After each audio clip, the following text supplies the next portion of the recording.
Hello बेटा, क्या हाल चाल सबके। अब हाल चाल तो क्या है, लॉकडाउन में आप लोग भी बोर ही हो रहे होगे घर पे, एज वेल मी। पर चलो इस बोरियत को दूर करते हैं और इसी के लिए आपके लिए एक इंटरेस्टिंग चैप्टर मैंने उठाया है जिसका नाम है रिप्रोडक्शन। ठीक है बेटा। देखिए, तो बात कर रहे थे अपन रिप्रोडक्शन ऑर्गेनिज्म की, और लास्ट वीडियो में हमने बात की, देख रहे थे हम एसेक्सुअल रिप्रोडक्शन के टाइप। ठीक है, ये एसेक्सुअल रिप्रोडक्शन के हमने टाइप देखे थे, और आज इस वीडियो के अंदर बेटा अपन एक एक करके एसेक्सुअल रिप्रोडक्शन के टाइप्स को पढ़ेंगे। देखिए, सबसे पहला जो हमारा टाइप है बेटा वो है फिजन, जैसे हम क्या करें बेटा, विभाजन। ठीक है, सबसे पहले फिजन की बात करते हैं।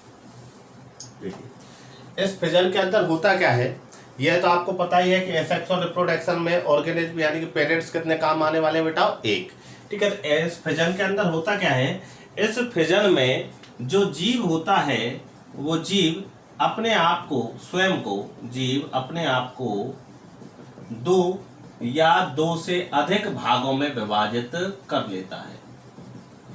विखंडित नहीं करता, क्या करता है बेटा, विभाजित कर लेता है। ठीक है, जैसे ये कोई भी एक ऑर्गेनिज्म है, कोई भी एक जीव है। ठीक है, ये इसका केंद्रक हुआ इस कोशिका का। ठीक है, कोई भी जीव है, और ये जीव क्या करता है बेटा, अपने आप को या तो दो भागों में विभाजित कर लेता है, या ये क्या करेगा बेटा, दो भागों में विभाजित कर लेता है, दो से अधिक भागों में विभाजित कर लेता है। और इसका जो प्रत्येक भाग है, देखो बेटा, एक भाग ये रहा, 2, 3 और 4। ठीक है, इसने अपने आप को विभाजित किया, कितने भाग बना लिए हमने, 4 बना लिए। 2 भी बना सकते हैं, 3 में विभाजित हो सकता है, 4, 10, 20, 50 कितने भागों में विभाजित हो सकता है। तो ठीक है, जब भी ये जीव अपने आप को विभाजित करता है तो जितने भी भाग बनते हैं उस प्रत्येक भाग से किसका निर्माण होता है बेटा, नए जीव का निर्माण होता है। या ये कह लें कि इसका प्रत्येक भाग नए जीव की तरह व्यवहार करता है। ठीक है, अब देखो बेटा, जब नए जीव की तरह व्यवहार कर रहा है, नए जीव का निर्माण हो रहा है, तो क्या हुआ बेटा, जनन ही तो हुआ। जनन के दौरान हम क्या कर रहे हैं, एक जीव अपने ही समान नए जीव का निर्माण करता है। ठीक है, तो हम क्या पढ़ रहे हैं बेटा, पहला रिप्रोडक्शन का टाइप फिजन यानी विभाजन। इसमें क्या करता है बेटा, जीव अपने आप को दो या दो से अधिक भागों में विभाजित कर लेता है, और प्रत्येक भाग किसकी तरह व्यवहार करता है बेटा, नए जीव की तरह व्यवहार करता है। तो इसे हम क्या कहते हैं, फिजन यानी कि विभाजन। ठीक है, इसको और अच्छे से देखते हैं, ये तो आपको डेफिनेशन समझ में आई। अब ये फिजन जो होता है बेटा, ये दो प्रकार का होता है। कौन कौन सा देखिए, एक होता है बेटा द्विविभाजन, जिसे हम कहते हैं बाइनरी फिजन। बाइनरी फिजन, इसे हम द्विविभाजन कहते हैं। और एक होता है बेटा मल्टीपल फिजन। मल्टीपल फिजन,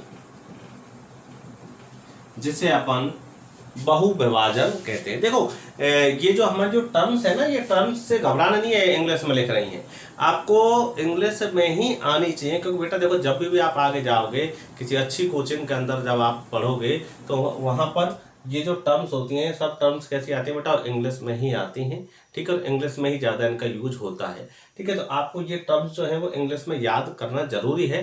बाकी का हिंदी तो मैं आपको हाथों हाथ बता ही देता हूँ, अगर आपको कोई प्रॉब्लम है तो आप हिंदी में याद कर सकते हैं। बाकी का प्रॉफिटेबल ये है कि अपन इनको इंग्लिश में ही याद करें। ठीक है, तो विभाजन के जो फिजन है, फिजन बेटा दो टाइप का होता है, बाइनरी फिजन और एक मल्टीपल फिजन। बाइनरी का मतलब, बाई का मतलब क्या होता है बेटा, दो, और मल्टीपल का मतलब मल्टी यानी कि बहुत, यानी दो से अधिक। ठीक है, तो बहुत सिंपल है। बाइनरी, बाई यानी कि दो। देखिए, जब कोई भी जीव अपने आप को दो भागों में विभाजित करे, कितने भागों में विभाजित करे बेटा, दो भागों में विभाजित करे, और प्रत्येक भाग नए जीव की तरह व्यवहार करे, तो कौन सा फिजन बेटा, बाइनरी फिजन। ठीक है, और जब कोई भी जीव अपने आप को दो से अधिक भागों में विभाजित करे, दो से अधिक यानी कि 3, 4, 5, 6, 10, 20, 50, 100, ठीक है, दो से अधिक भागों में विभाजित करे, तो वो कौन सा फिजन बेटा, मल्टीपल फिजन। ठीक है, हरी बात समझ में, दो में विभाजित हो रहा है तो बाइनरी फिजन, और दो से अधिक में हो रहा है तो मल्टीपल फिजन। ठीक है, देखते हैं इनको अपन। सबसे पहले बात करते हैं बेटा बाइनरी फिजन की। तो देखिए बेटा, बाइनरी फिजन में क्या होता है, मैंने अभी आपको बताया, बाइनरी फिजन में कोई भी जीव हो, वो कोई भी जीव, ये एक कोष के जीव है मान के चलिए, कोई भी अमीबा मान लेते हैं हम इसको, अमीबा की बात कर रहे हैं। ठीक है, ये एक कोष के जीव है, और ये एक कोष के जीव क्या करता है, अपने आप को दो भागों में विभाजित कर लेता है। एक भाग ये रहा और दूसरा भाग ये रहा। अब ये जो दोनों भाग बने हैं, दोनों भाग ही क्या है बेटा, अमीबा है। क्या बनाएंगे दोनों ही भाग बेटा, अमीबा बनाएंगे, यानी कि एक जीव ने विभाजन किया, विभाजन करके कितने अमीबा बना दिए बेटा, 2 अमीबा बना दिए। तो जब एक जीव से 2 नए जीव बन रहे हैं, नए जीवों का निर्माण हो रहा है, तो क्या कहेंगे इसको हम बेटा, जनन। और कौन सा जनन बोलो, एक ही पेरेंट्स काम में आ रहा है, एक ही जीव से नए जीव बन रहे हैं तो एसेक्सुअल जनन। और कौन सी विधि के द्वारा होता है बेटा, फिजन, यानी कि विभाजन के द्वारा। इसमें एक जीव है, उसने विभाजन करके 2 नए जीवों का निर्माण कर दिया। ठीक है, ऐसे हम सेल डिवीजन की तरह मान सकते हैं, कोष का विभाजन की तरह। एक कोशिका विभाजित होकर के कितनी कोशिकाएं बनाती है, 2 कोशिकाएं बनाती है। ये भी क्या है बेटा, जनन ही तो है, बाइनरी फिजन है। यहाँ भी क्या हो रहा है बेटा, एक कोशिका है, विभाजन करके क्या बना रही है, 2 नई कोशिकाएं तो बना रही है। एक कोश के तो होता है अमीबा। ठीक है, तो यहाँ पे एक जीव ने विभाजन किया और कितने नए जीवों का निर्माण कर दिया बेटा, 2 नए जीवों का निर्माण कर दिया। ठीक है, क्या कहते हैं इसको बेटा हम, बाइनरी फिजन। जब एक जीव अपने आप को 2 भागों में विभाजित करे तथा दोनों भाग नए जीव की तरह, दोनों भाग नए जीव का निर्माण करें या नए जीव की तरह व्यवहार करें, तो उसे क्या कहते हैं बेटा हम, बेटा बाइनरी फिजन। ठीक है, अब ये बाइनरी फिजन है ना बेटा, ये विभाजन होने के आधार पर, यानी कि किस प्रकार से, किस एंगल पर, किस प्लेन पर विभाजित हो रहे हैं, इसके आधार पर बेटा ये 4 प्रकार के होते हैं। बाइनरी फिजन कितने प्रकार के, 4 प्रकार के। देखिए कंफ्यूज नहीं होना है। सबसे पहला होता है बेटा सिंपल या इर्रेगुलर बाइनरी फिजन।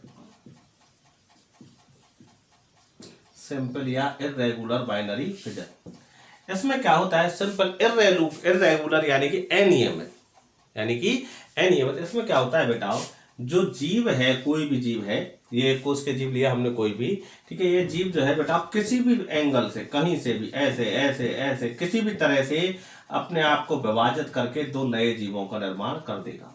ठीक है, यानी कि फिक्स नहीं है कि साहब बीच में से कटेगा या लंबवत कटेगा या अनुप्रस्थ कटेगा या तिरछा कटेगा, नहीं।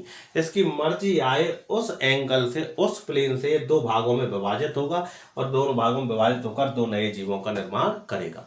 तो जब किसी जीव के अंदर विभाजन किसी भी एंगल से हो, किसी भी प्लेन से हो, तो बेटा उसे अपन क्या कहते हैं, सिंपल या इर्रेगुलर बाइनरी फिजन।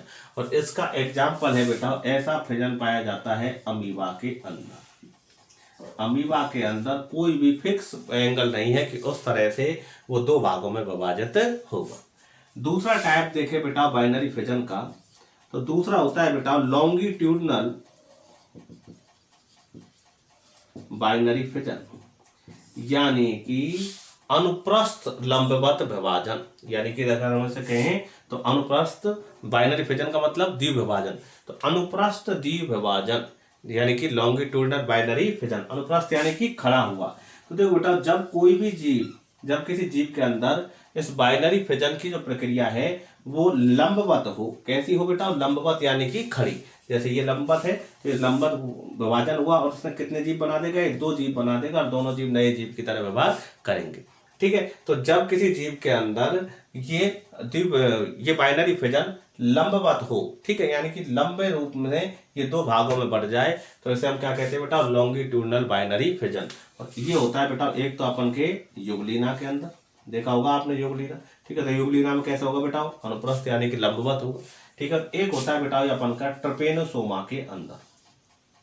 ट्रपेनोसोमा में भी बेटा विभाजन कैसा होगा, लंबवत। ठीक है, तो लॉन्गिट्यूडनल बाइनरी फिजन किस किस के अंदर होगा बेटा, ये होता है एक तो हमारे युगलिना के अंदर और एक होता है बेटा हमारे ट्रपेनोसोमा के अंदर। ठीक है, तो हमारे लॉन्गिट्यूडनल बाइनरी फिजन के एग्जांपल युगलिना और ट्रपेनोसोमा। ठीक है, और देखें हमारे बाइनरी फिजन के टाइप्स हम, तो देखो बेटा तीसरा टाइप होता है इसका ट्रांसवर्स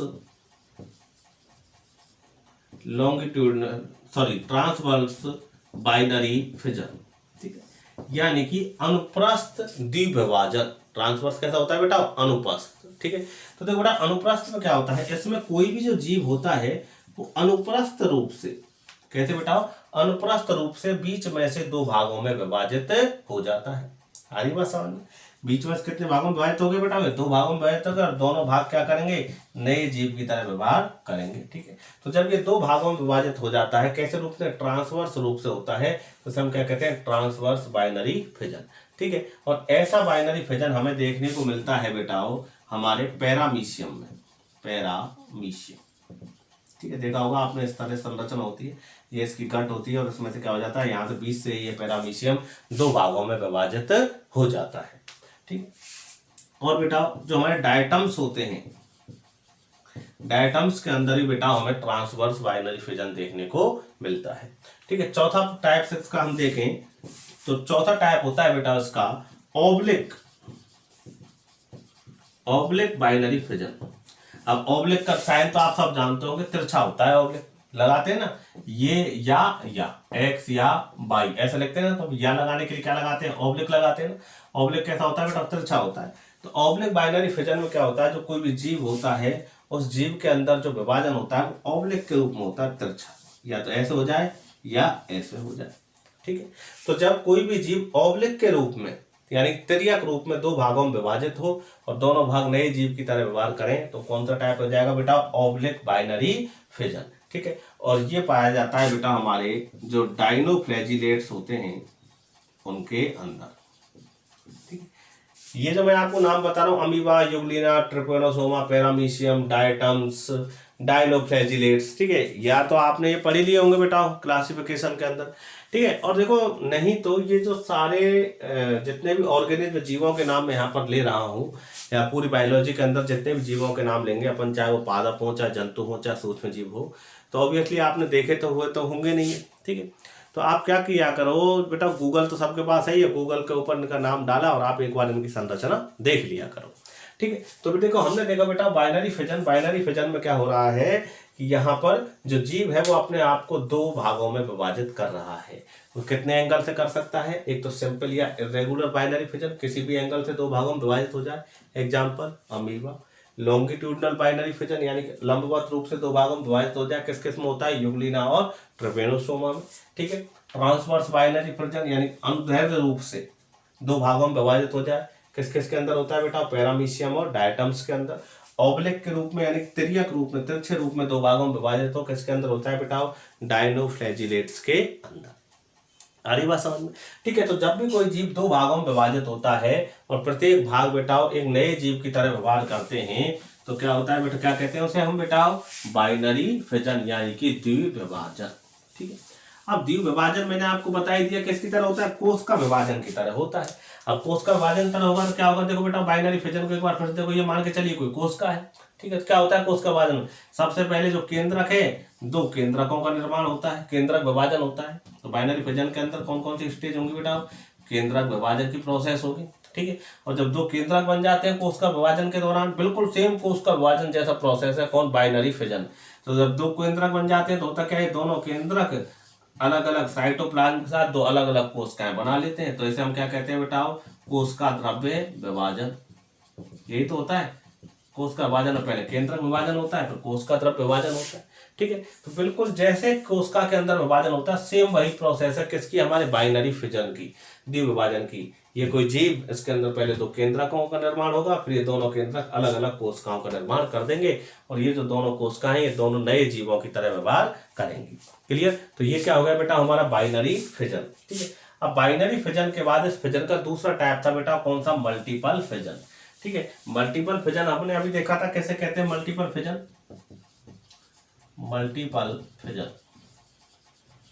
तो बाइनरी फिजन में तो जब कोई जीव अपने आप को दो भागों में विभाजित कर ले, ठीक है, और दो प्रत्येक भाग, दोनों भाग किसकी तरह व्यवहार करें, नए जीव की तरह व्यवहार करें, क्या कहलाता है बेटा, बाइनरी फिजन।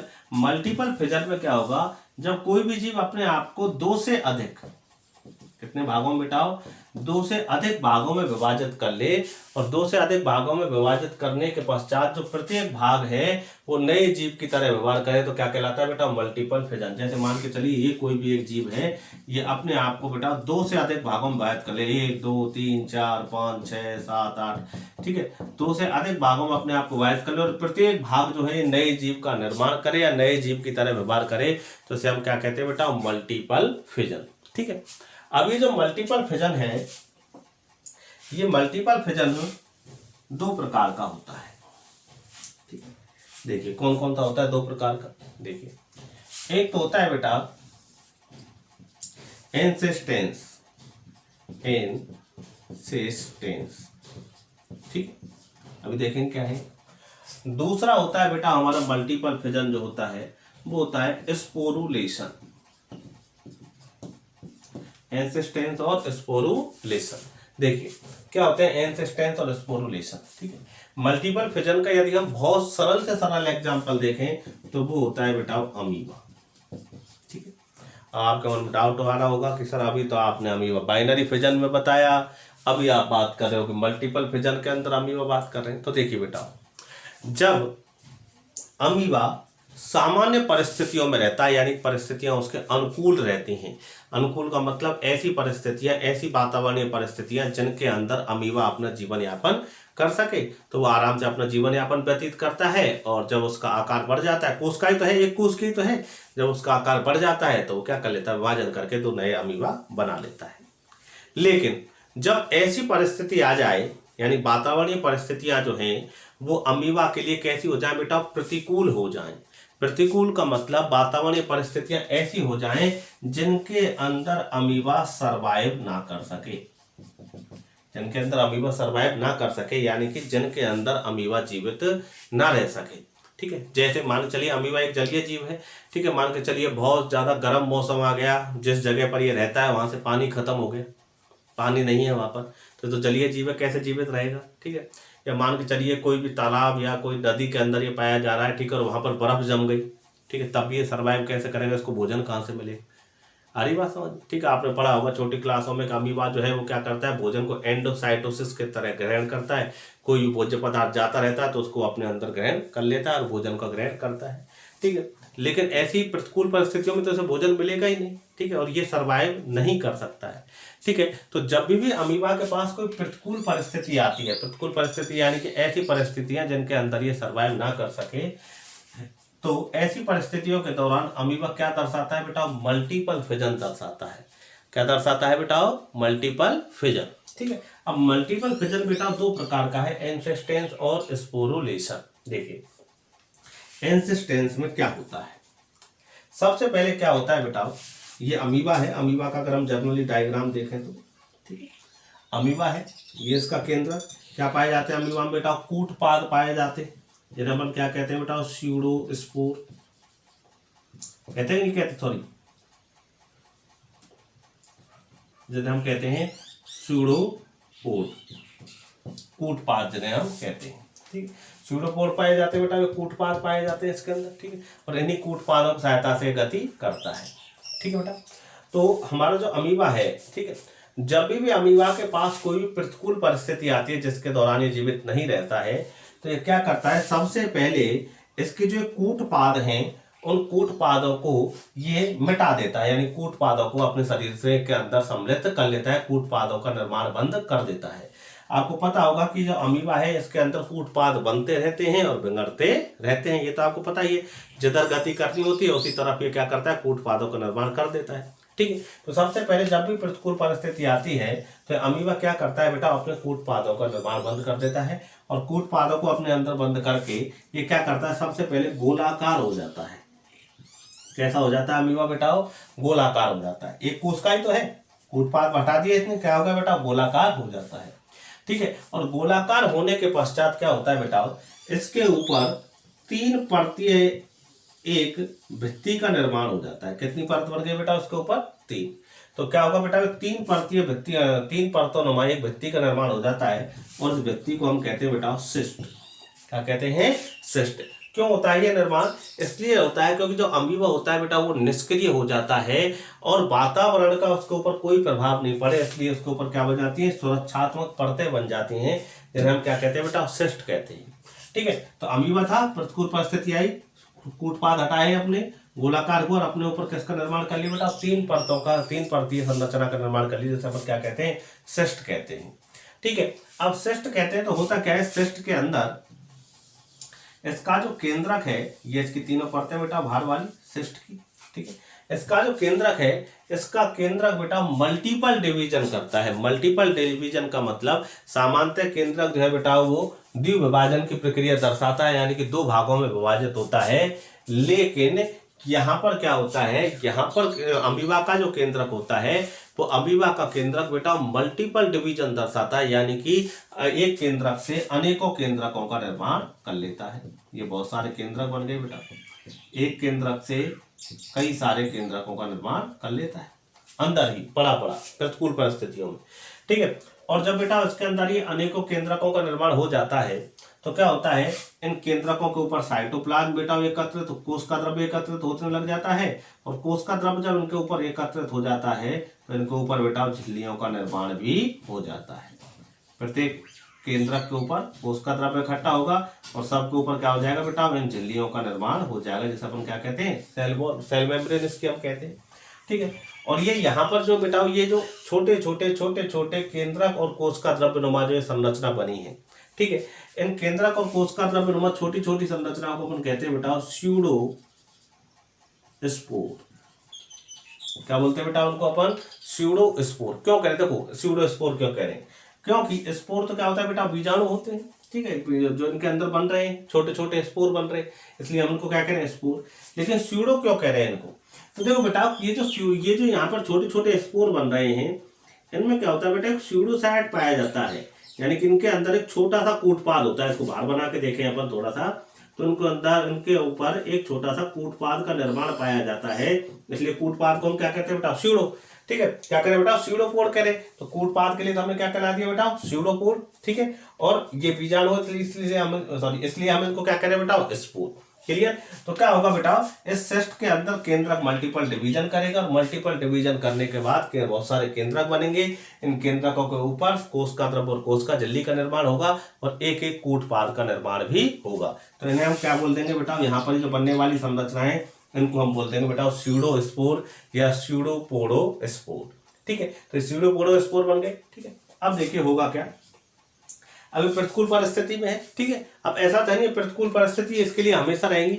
अब जैसे ही कभी अनुकूल परिस्थिति आएगी, ठीक है, जैसे मान चलो बर्फ जम गई थी पानी के अंदर, तो कभी तो बर्फ पिघलेगी, ठीक है, बर्फ पिघलेगी तो क्या होगा, जल ही बनेगा, अनुकूल परिस्थिति आएगी, ठीक है। तो जब भी बेटा अनुकूल परिस्थिति आती है तो होता क्या है, ये जो सिस्ट की जो बॉल है, 3 परतें हैं, ये रप्चर हो जाती हैं, यानी कि सिस्ट की जो परतें हैं ये क्या हो जाती हैं, टूट जाती हैं, और टूट करके ये जो स्यूडोपोडोस्पोर हैं ये कहाँ निकलने लग जाते हैं बेटा, बाहर निकलने लग जाते हैं। और प्रत्येक स्यूडोपोडोस्पोर एक नए अमीबा की तरह व्यवहार करता है, या ये कह लें कि प्रत्येक स्यूडोपोडोस्पोर वृद्धि करके एक नए अमीबा का निर्माण करता है, ठीक है। तो क्या हो रहा है यहाँ पर बेटा, एक जीव से अनेकों जीव बन रहे हैं कि नहीं बन रहे, एक जीव से नए जीवों का निर्माण हो रहा है, क्लियर। और यहाँ पर जो निर्माण हो रहा है, तो यहाँ पर एक अमीबा कितने भागों में विभाजित हुआ बेटा, काफी सारे भागों में विभाजित हुआ है। तो इसलिए हम इसको क्या कहते हैं, मल्टीपल फिजन कहते हैं, यानी कि बहु विभाजन, ठीक है। तो क्या हो गया बेटा, मल्टीपल फिजन हुआ,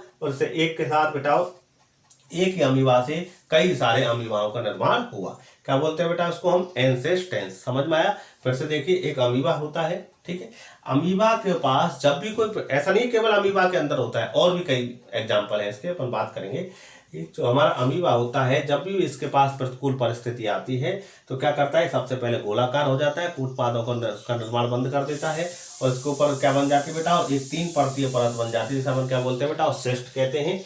और ये जो सिस्ट के अंदर इसका जो केंद्रक होता है वो मल्टीपल विभाजन करता है, बहुत सारे केंद्रक बनाता है, बहुत सारे केंद्रक के ऊपर कोशिका द्रव्य, फिर कोशिका झिल्ली और एक कूटपाद का निर्माण होता है, जिन्हें हम क्या कहते हैं बेटा, स्यूडोस्पोर। और फिर जब भी अनुकूल परिस्थिति आती है तो ये सिस्ट क्या हो जाती है बेटा, टूट जाती है, और टूटने के पश्चात क्या हो जाता है, ये जो स्यूडोपोडोस्पोर है कहाँ निकलने लग जाते हैं बेटा, बाहर निकलने लग जाते हैं, और नए अमीबा की तरह व्यवहार करते हैं, ठीक है। तो ये तो मल्टीपल फिजन का पहला टाइप कौन सा देखा हमने बेटा, एंसेस्टेंस, ठीक है। दूसरा टाइप कौन सा है बेटा, हमारा स्पोरुलेशन। देखो स्पोरुलेशन को भी अमीबा ही दर्शाता है, ठीक है। देखो बेटा कैसे दर्शाएगा, हमेशा ये जो मल्टीपल फिजन है ये होगा कब, जब प्रतिकूल परिस्थितियां आएंगी। कब आएंगी बेटा, प्रतिकूल परिस्थितियां आ रही है तब, ठीक है। तो एंसेस्टेंस और स्पोरुलेशन ये भी बेटा तब संपन्न होगा जब परिस्थिति कैसी हो, प्रतिकूल परिस्थिति हो, ठीक है। अब आप कहोगे साहब फिर कैसे पता चले कि साहब एंसेस्टेंस और स्पोरुलेशन ये तो दोनों ही प्रतिकूल परिस्थितियों में हो रहे हैं। तो मैं आपको बता दूं कि जब बहुत विकट प्रतिकूल परिस्थिति होती है तब तो क्या होता है बेटा, एंसेस्टेंस, ठीक है। और जब प्रतिकूल परिस्थिति थोड़ी कम हो या कम समय के लिए हो तो उस टाइम पे कौन सा होता है बेटा, मल्टीपल फिजन, स्पोरुलेशन। तो देखो बेटा जब प्रतिकूल परिस्थिति थोड़ी कैसी हो, कम हो, कैसी हो बेटा, कम प्रतिकूल हो, तो उस दौरान अमीबा क्या दर्शाते हैं बेटा, स्पोरुलेशन मल्टीपल फिजन। देखो कैसे दर्शाते हैं। इसके अंदर क्या होता है, देखिए बेटा ये कोई भी एक अमीबा है, ठीक है। अब कोई भी प्रतिकूल परिस्थिति जब आती है अमीबा के पास, तो ये अमीबा क्या करता है बेटा, ये अमीबा सबसे पहले वहां तो क्या हो रहा था, इसके ऊपर सिस्ट का निर्माण हो रहा था। तो देखो बेटा स्पोरुलेशन में एक तो सिस्ट का निर्माण नहीं होता है, इसका निर्माण नहीं होता बेटा, सिस्ट का निर्माण नहीं होता है, ठीक है। तो स्पोरुलेशन में अमीबा के अंदर सिस्ट का निर्माण नहीं होता। इस अमीबा के अंदर ही ये जो केंद्रक है, ये केंद्रक क्या करता है बेटा, विभाजन करके अनेकों केंद्रक बनाएगा, मल्टीपल डिवीजन होगा, ठीक है। और अनेकों केंद्रक बनाने के पश्चात वही प्रोसेस इनके ऊपर कोशिका द्रव्य और कोशिका झिल्ली का निर्माण हो जाएगा। और कोशिका द्रव्य और कोशिका झिल्ली का निर्माण जब हो जाता है तो क्या होगा बेटा, जब भी कोई अनुकूल परिस्थिति आएंगी तो क्या होगा, ये अमीबा इसकी झिल्ली को तोड़ करके और क्या होंगे बेटा, ये हमारे जो अमीबा के जो छोटे छोटे स्पोर बने हैं, ये स्पोर कहाँ निकल आएंगे बेटा, अमीबा से बाहर निकल आएंगे। और प्रत्येक स्पोर जो है वो नए अमीबा की तरह व्यवहार करेगा या नए अमीबा का निर्माण करेगा। क्या बोलते हैं इसको बेटा अपन, स्पोरुलेशन। अंतर क्या है, वहां तो किसका निर्माण हो रहा था बेटा, सिस्ट का, यहाँ सिस्ट का निर्माण नहीं होता है। ये एंसिस्टेंस बेटा ज्यादा विकट परिस्थितियों में होता है और ये बेटा स्पोरुलेशन कम प्रतिकूल परिस्थितियों के अंदर संपन्न होता है, ठीक है। एक और अंतर आपको बता दूं, देखिए एंसिस्टेंस और स्पोरुलेशन में डिस्पर्सल का नाम सुना है क्या बेटा आपने कभी, डिस्पर्सल।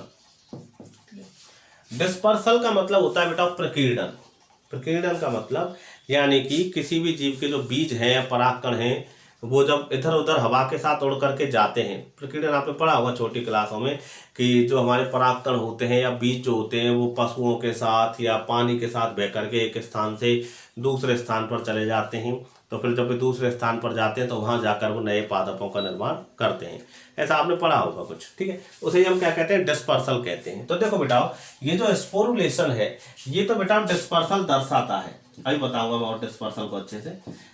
स्पोरुलेशन तो डिस्पर्सल दर्शाता है, सिस्ट का निर्माण नहीं होता और डिस्पर्सल दर्शाता है, जबकि एंसिस्टेंस में एक तो सिस्ट का निर्माण होता है और एक बेटा ये डिस्पर्सल नहीं दर्शाता है। देखिए कैसे, ये स्पोरुलेशन के अंदर जो अमीबा के जो स्पोर होते हैं ये या तो जल के द्वारा या हवा के द्वारा, जब भी ये फटेगा अनुकूल परिस्थिति आएंगी, जब भी अमीबा को तोड़कर ये स्पोर बाहर आएंगे तो क्या होगा बेटा, ये जो स्पोर हैं या तो हवा के द्वारा या जल के द्वारा अलग अलग स्थानों पर फैल जाएंगे, यानी जहां तक दूर जा सकते हैं चले जाएंगे और प्रत्येक और अलग अलग स्थानों पर जाकर के नए अमीबाओं का निर्माण करेंगे।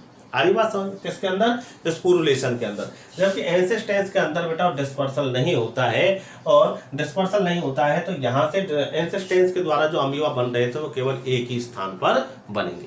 अंतर समझ में आया बेटा आपको, ठीक है। क्या अंतर है दोनों में, काम तो दोनों के अंदर एक ही हो रहा है, अंतर क्या है, एंसिस्टेंस में तो सिस्ट का निर्माण हो रहा है और स्पोरुलेशन में सिस्ट का निर्माण नहीं हो रहा है। यहाँ पे भी स्पोर बन रहे थे, यहाँ पे भी स्पोर बन रहे थे, लेकिन वहां जो स्पोर थे उनके ऊपर क्या पाया जा रहा था, एक कूटपाद पाया जा रहा था, इसलिए हम उनको क्या बोलते हैं, स्यूडोपोडो स्पोर। और यहाँ के स्पोरों के पास कूटपाद नहीं पाया जा रहा, इसलिए हम उनको क्या बोलते हैं, नॉर्मल स्पोर, ठीक है।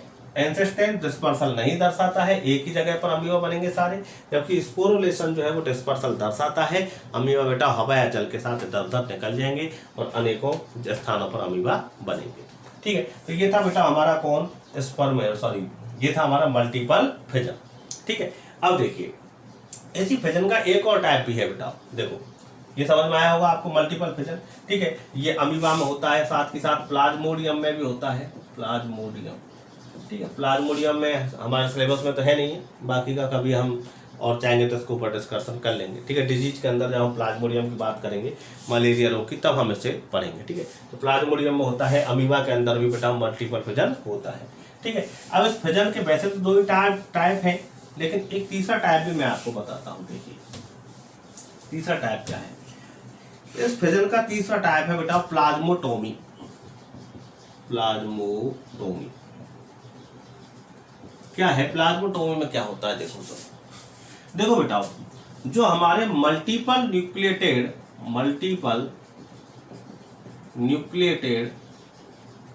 ऑर्गेनिज्म होते हैं, यानी कि मल्टीपल न्यूक्लिएटेड यानी कि न्यूक्लियस, और मल्टीपल यानी बहुत सारे, और ऑर्गेनिज्म यानी कि जीव, यानी कि ऐसे जीव जिनकी कोशिका में बहुत सारे केंद्रक पाए जाते हैं। सामान्यतः केंद्रक कितना होता है बेटा, एक होता है, लेकिन कुछ ऐसे ऑर्गेनिज्म भी हैं जिनके अंदर बेटा केंद्रकों की संख्या एक से अधिक होती है। ठीक है, मान के चलिए ये कोई एक ऑर्गेनिज्म है जिसमें केंद्रक की संख्या 1 2 3 4 5 6 7 8 9 10 11 12 13 14 15 कितने भी हो सकते हैं। तो जो हमारे मल्टीपल न्यूक्लिएटेड ऑर्गेनिज्म होते हैं, यानी कि ऐसे जीव जिनकी कोशिकाओं में न्यूक्लियस की संख्या कैसी हो, बहुत अधिक हो या एक से अधिक हो, मल्टीपल हो, तो अपन क्या कहते हैं, मल्टीपल न्यूक्लिएटेड ऑर्गेनिज्म। ठीक है, तो मल्टीपल न्यूक्लिएटेड ऑर्गेनिज्म में जो जनन की जो प्रक्रिया होती है वो प्लाज्मोटोमी के अकॉर्डिंग होती है। प्लाज्मोटोमी के अकॉर्डिंग क्या है, देखो बेटा प्लाज्मोटोमी, इस प्लाज्मोटोमी के अंदर होता क्या है, जीव जो है बेटा वो दो भागों में तो विभाजित होगा। ये कोई भी जीव है, ठीक है, ये जीव दो भागों में विभाजित होगा, एक ये रहा और एक ये रहा। ठीक है, लेकिन अब तक तो हमने क्या देखा कि अब तक तो जो केंद्रक था वो केंद्रक क्या कर रहा था बेटा, विभाजन कर रहा था। अगर बाइनरी फिजन की बात करें तो केंद्रक दो भागों में विभाजित हो रहा था और दो नए जीवों का निर्माण हो रहा था, दो कोशिकाओं का निर्माण हो रहा था। मल्टीपल फिजन के अंदर बात करें तो बेटा जो केंद्रक था बेटा वो कई बार विभाजन कर रहा था और बेटा वो कई सारे केंद्रक बना रहा था। ठीक है, और केंद्रक बनाने के पश्चात क्या हो रहा था, ये जो केंद्रक थे इनके ऊपर कोशिका द्रव्य और कोशिका झिल्ली का निर्माण हो रहा था और कई सारे जीवों का निर्माण हो रहा था, दो से अधिक का निर्माण हो रहा था। यानी कहने का मतलब जो हमारे फिजन थे अब तक बाइनरी और मल्टीपल फिजन, उनमें केंद्रक विभाजन हो रहा था और केंद्रक विभाजन से नए केंद्रकों का निर्माण हो रहा था, चाहे वो दो हो चाहे वो दो से ज्यादा हो। लेकिन यहाँ क्या होता है बेटा, इस प्लाज्मोटोमी में जो मल्टीपल न्यूक्लिएटेड ऑर्गेनिज्म है इनमें केंद्रक विभाजन नहीं होता है। क्या नहीं होता बेटा, केंद्रक का विभाजन नहीं होता है। इसमें क्या होता है कि इस कोशिका के पास जितने भी केंद्रक हैं वो उन केंद्रकों को ही दो भागों में बांट देते हैं। अगर दो जीवों का निर्माण कर रहे हैं तो जितने केंद्रक हैं उनको ही अलग अलग भागों में बांट देते हैं। ठीक है, तो देखो बेटा क्या होगा, मान चलिए इसके पास कितने केंद्रक थे, 15, तो मान चलिए इस कोशिका को दे दिए कितने, 10 केंद्रक, और इसको दे दिए कितने केंद्रक, 5 केंद्रक, या कितने दे दिए, 7 और 8। ठीक है, ये दोनों को 8 और 7 कैसे भी दे सकते हैं। ठीक है, तो हम क्या देख रहे हैं बेटा कि यहाँ पर प्लाज्मोटोमी के अंदर जो मल्टीपल न्यूक्लिएटेड ऑर्गेनिज्म होते हैं उनके अंदर केंद्रकों की संख्या कैसी होती है, अधिक होती है, और उन कोशिकाओं के अंदर विभाजन के समय जनन करने के दौरान केंद्रक विभाजन नहीं होता है और ऐसे जीव अपने केंद्रकों को ही दो भागों में बांट देते हैं। 10 इसको दे दिए, 5 इसको दे दिए। ठीक है, हो गए 15। बताओ केंद्रक विभाजन हुआ क्या, नहीं हुआ ना। तो ऐसा विभाजन जिसमें नए जीव के निर्माण के दौरान कोशिका में केंद्रक का विभाजन ना हो, कौन सी विधि कहलाती है बेटा, प्लाज्मोटोमी कहलाती है। इसमें एक कोशिका के जितने भी केंद्रक होते हैं वही दो भागों में बढ़ जाते हैं और ऐसा जनन हमें किसमें देखने को मिलता है बेटा, मल्टीपल न्यूक्लिएटेड ऑर्गेनिज्म के अंदर। और इसके जो एग्जाम्पल है वो है बेटा हमारे ओपेलिना और पिलियोमिक्सा। ओपेलिना और पिलियोमिक्सा ये दो ऑर्गेनिज्म है, आप नेट पे इनको देख सकते हो। इन दोनों के अंदर क्या होता है बेटा, प्लाज्मोटोमी वाला फिजन होता है। एक जीव उसके जितने भी केंद्रक हैं वो दो भागों में बट गए। अब वो समान रूप से भी वितरित हो सकते हैं, असमान रूप से भी वितरित हो सकते हैं, दोनों को बराबर बराबर ही मिल सकते हैं, अलग अलग भी मिल सकते हैं। ठीक है, तो ये तो बेटा अपन ने कंप्लीट किया बेटा क्या, हमारा फिजन। ठीक है, जिसमें हमने देखा बाइनरी फिजन, मल्टीपल फिजन, और एक अब ये तीसरे टाइप देखा बेटाओ जो मल्टीपल न्यूक्लिएटेड ऑर्गेनिज्म में हो रहा था, क्या नाम था इसका बेटाओ, प्लाज्मोटोमी। ठीक है, इसके बाद बेटाओ अगले रिप्रोडक्शन का जो टाइप था हमारा, वीडियो काफी लंबी हो गई। ठीक है, अगला जो टाइप था बेटा हमारा वो था बर्डिंग। क्या था बेटा, बर्डिंग। बर्डिंग में क्या होता है बेटा, बर्डिंग में जो जीव है, कोई भी एक जीव है ये, ठीक है, ये इसका केंद्र। तो इसमें क्या होता है, बर्डिंग में कोई भी जीव के जो जीव है उसके ऊपर एक कलिका का निर्माण होता है। किसका निर्माण होता है बेटा, किसका निर्माण होता है बेटा, एक कलिका का निर्माण होता है, छोटी संरचना का निर्माण होता है। ठीक, आ रही बात समझ। ये ऊपर हो सकता है, साइड में हो सकता है। हाइड्रा का नाम आपने सुना होगा, ये हाइड्रा की साइड में से ही क्या होगा बेटा, एक छोटी सी कलिका का निर्माण होता है। और ये जो छोटी सी कलिका है इसी को हम क्या बोलते हैं बेटा, कलिका को ही बर्ड, क्या बोलते हैं इसको हम, बर्ड। ठीक, बर्डिंग यानी कि बर्ड के द्वारा जनन।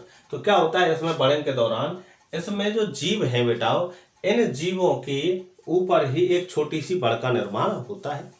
और जब ये बड़ का निर्माण हो जाता है इसके पश्चात इनके केंद्रक में विभाजन होता है, और केंद्रक में विभाजन होगा तो कितने केंद्रक बनेंगे बेटा? 2 केंद्रक बनेंगे, जिनमें से एक केंद्रक तो मुख्य जीव के पास रहेगा, ठीक है, और दूसरा केंद्रक जो है वो किसके पास चला जाएगा? बड़ के पास चला जाएगा। और ये जो बड़ है ये मुख्य जीव से पृथक हो जाएगी और पृथक होकर के एक नए जीव की तरह व्यवहार करेगी।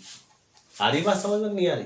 क्लियर? बड़ेंगे यानी कि बड़ के द्वारा जनन। इसमें क्या होता है बेटा? एक जीव के ऊपर ही एक छोटी कलिका का निर्माण होता है, जिसके पश्चात फिर केंद्रक में विभाजन होता है, जिनमें से एक केंद्रक मुख्य जीव के पास रहता है और दूसरा केंद्रक कहाँ चला जाता है? इस बड़ के पास, और बड़ इसे मुख्य जीव से पृथक होकर नए जीव की तरह व्यवहार करती है।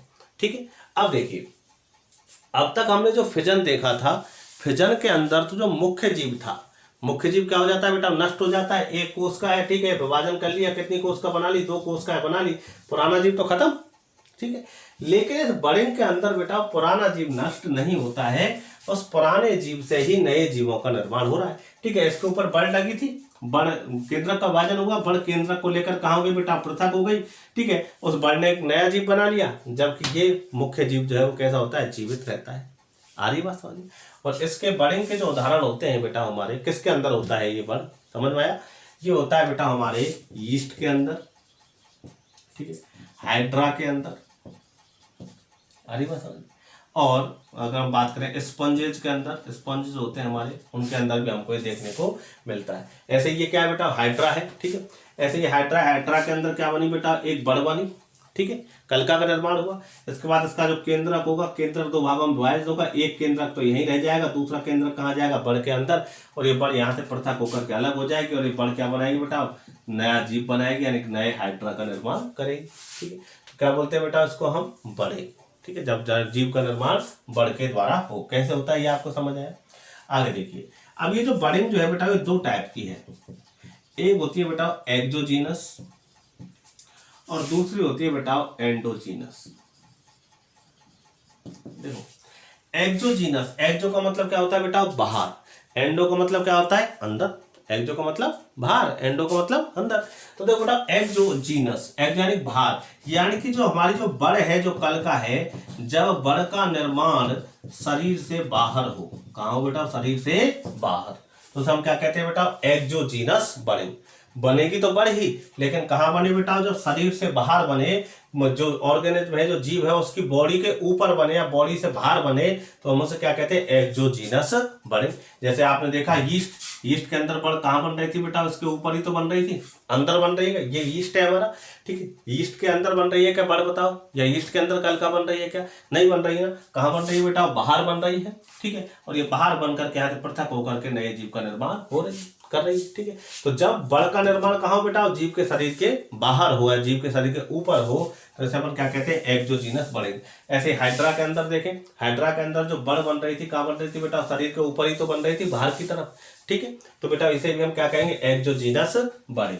बड़िंग समझ में आ गया कैसे जनन करता है? और ये 2 टाइप की, एक्सोजीनस, जब बड़ का निर्माण कहाँ हो? शरीर से बाहर हो, तो क्या कहलाती है? एक्सोजीनस बड़िंग। किस किस के अंदर देखने को मिल रही है? यीस्ट के अंदर देखने को मिल रही है और हाइड्रा के अंदर देखने को मिल रही है, ठीक है। तो एक्सोजीनस बड़िंग यीस्ट में और हाइड्रा में, ठीक है। दूसरी होती है एंडोजीनस बड़िंग। एंडोजीनस बड़िंग जो होती है बेटा, एंडो का मतलब कहाँ होता है? अंदर। यानी कि जब इस कलिका या बड़ का निर्माण कहाँ बेटा? शरीर के अंदर हो। कहाँ पर हो बेटा? शरीर के अंदर। जो जीव है, उस जीव के शरीर के अंदर ही बड़ का निर्माण हो, तो उसे अपन क्या कहेंगे बेटा? यहाँ पर एंडोजीनस बड़िंग। एंडो यानी कि अंदर, जीनस यानी कि निर्माण, और बड़िंग यानी कि हमारी बड़ के द्वारा जनन, ठीक है। तो जब बड़ जो है, बड़ का निर्माण कहाँ बेटा? जीव के अंदर हो, तो क्या बोलेंगे उसको? एंडोजीनस बड़िंग। और ये होती है बेटा हमारी स्पंज के अंदर। जो हमारी फ्रेश वाटर में पाए जाने वाली जो स्पंज होती हैं या स्पॉन्जिला जो है, उनके अंदर किसके द्वारा जनन होता है बेटा? इस एंडोजीनस बड़िंग के द्वारा। देखिए, एक स्पंज का अगर अपन डायग्राम देखें तो आपने देखा भी होगा बेटा, ये इनकी गट होती है बेटा, और ये इनकी होती है बेटा बीच की कैविटी, ठीक है। ये इनर लेयर होती है, इनर लेयर, ठीक है। ये होती है बेटा उनकी आउटर लेयर, ठीक है। ये ऊपर क्या पाए जाते हैं बेटा? स्पिक्यूल्स पाए जाते हैं, देखा होगा आपने डायग्राम। क्या है बेटा? ये स्पिक्यूल्स, तो ये एक स्पंज होता है हमारा, ठीक है। और स्पंज की जो ये कैविटी होती है बेटा अंदर, ठीक है, एंडोजीनस बड़ कहाँ बनेगी बेटा, जीभ के अंदर। तो देखो बेटा ये जो कैविटी है इसके अंदर क्या होता है बेटा, बड़ का निर्माण होता है। ये क्या है बेटा, बड़ है, क्या है बेटा ये बड़। और इन बड़ को अपन कहते हैं बेटा, इन कोशिकाओं को कहते हैं आर्कियोसाइट। क्या बोलते हैं कोशिकाओं को वैसे तो अपन, आर्कियोसाइट, ठीक है। तो ये क्या बन रही है बेटा, उसके अंदर बड़ बन रही है, कहाँ पर, स्पंज के अंदर। और ये बड़ यहाँ से बाहर निकल करके क्या करेंगे बेटा, एक नए जीव का निर्माण करेंगे, यानी कि एक नए स्पंज का निर्माण करेंगे। सारी बात समझ, वही बड़ ही है, लेकिन यहाँ कहाँ बन रही, कहाँ बन रही थी बेटा, बाहर, और यहाँ स्पंज के अंदर कहाँ बनती है बेटा, अंदर। आ रही बात समझ में, ठीक है। तो स्पंज के अंदर बड़ का निर्माण कहाँ होता है बेटा, जीव के अंदर होता है, जैसे अपन क्या कहते हैं, एंडोजीनस बड़े। क्लियर। तो देखो बेटा वीडियो काफी लंबी हो गई, तो आज अपन ये दो ही टाइप पढ़ेंगे, कौन कौन से, एक तो फिजन और दूसरा कौन सा है बेटा हमारा, बड़े, ठीक है। दो टाइप की, एक्सोजीनस और एंडोजीनस। एग्जाम्पल रखना बेटा, बहुत बहुत बहुत मस्ट इंपॉर्टेंट। ओके बेटा, आपको ये वीडियोज आपको पता ही है कहाँ मिलेंगी, ठीक है। ये आपको मिलेंगी हमारे वीडियोज वाले ऑप्शन में, बायोलॉजी बाय जेके जांगे वाले फोल्डर, ठीक है बेटा। Thank you.